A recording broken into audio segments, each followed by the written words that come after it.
রব্বুল আলামিন বাংলাদেশ সশস্ত্র বাহিনীর যত সদস্য দেশে বিদেশে শান্তি মিশনে যে যেখানে যে দায়িত্বে নিয়োজিত আছে, আল্লাহ সবাইকে আসমানি জমিনি বিপদ আপদ থেকে হেফাজত করুন।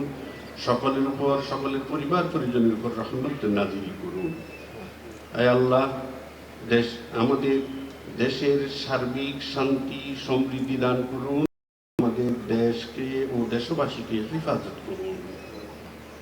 আয় আল্লাহ, আমাদের ভুল ত্রুটিগুলো আপনি ক্ষমা করে দিন। রব্বুল আলামিন আমাদের দোয়াকে আপনি কবুল করুন। রব্বি রহমহুমা কামা রব্বায়ানি সগীরা। ربنا تقبل منا إنك أنت السميع العليم وتب علينا إنك أنت التواب الرحيم. آمين برحمتك يا أرحم الراحمين.